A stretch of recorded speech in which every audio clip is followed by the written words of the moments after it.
Mélo et je vous fais cette courte vidéo pour vous présenter ma palle pour la participation au week-end à lire qui commence tout à l'heure. Mon objectif ce week-end, c'est vraiment de faire baisser ma palle et en particulier de lire les livres que j'ai pu acheter au Livre sur la Place début septembre. On y a fait un tour avec Mélo et on y a rencontré quelques auteurs. Je vous mettrai le lien de notre vlog dans la barre d'infos et dans le petit i. J'ai fait quelques achats que je n'avais pas prévus et qui sont venus grossir ma palle qui n'avait vraiment pas besoin de ça.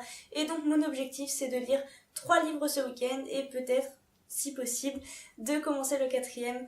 Mais ça va être compliqué, je sens le week-end un peu chargé qui arrive. Je pense que je vais commencer ce week-end en lisant le livre de perles de Timothée de Fontbelle. C'est le premier Timothée de Fontbelle que je vais lire. Je n'ai pas du tout lu les Toby Lolness qui pourtant m'ont été chaudement recommandés, en particulier par Mélo à qui je pense je vais les emprunter tôt ou tard. Je ne sais pas du tout à quoi m'attendre en termes d'écriture, en termes d'univers.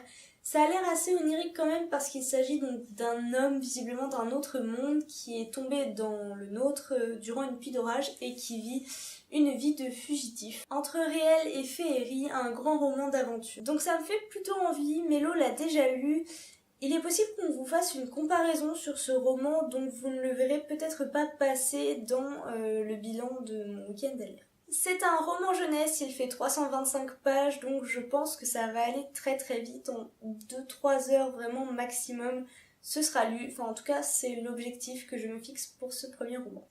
Je reste dans la jeunesse avec 14-14 de Silène Edgar et Paul Béorn. C'est un livre qui m'a été beaucoup recommandé, je pense notamment à Shape de la chaîne Shape Fleur, je vous mettrai sa chaîne en barre d'infos. Il s'agit de l'histoire de Adrien et Adrien qui ont tous les deux 13 ans, vivent tous les deux en Picardie, sauf que l'un d'entre eux vit en 1914 et l'autre en 2014 et qu'ils communiquent grâce à une boîte à lettres mystérieuse.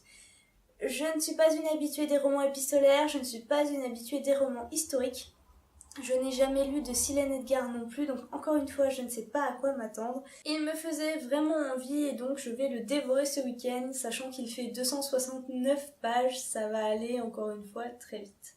Pour l'instant, je pense que mon objectif est plutôt réalisable et donc je continuerai avec Entre ciel et loup.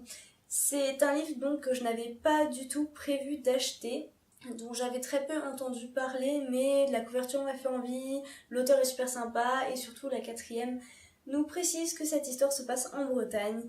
J'avais envie d'y retourner à travers ces pages. Donc il s'agit de l'histoire de Joe qui voulait profiter de sa retraite sur l'île de Groix en Bretagne avec sa femme Lou qui est malheureusement décédée avant lui.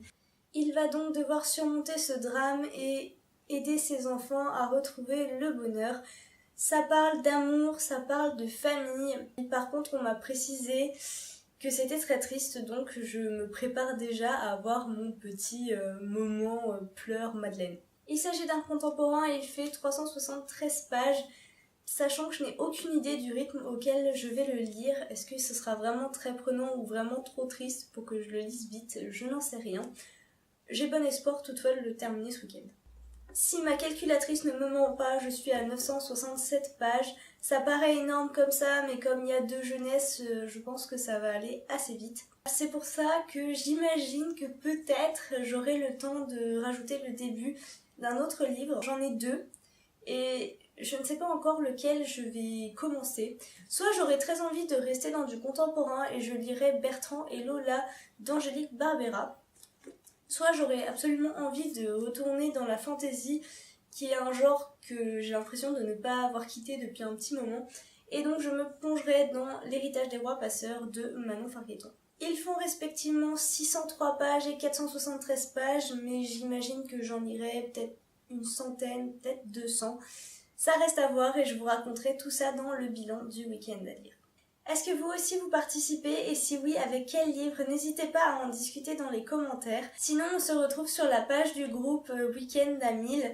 Je mettrai le lien dans la barre d'infos pour ceux qui ne connaissent pas, sur lesquels on discute de nos avancées tout au long du week-end et c'est super sympa et une très bonne ambiance, moi j'adore. Sur ce, je vais vous laisser, le challenge va bientôt commencer, alors je vous souhaite une très belle soirée et de très belles lectures au cours de ce week-end et on se dit à la semaine prochaine.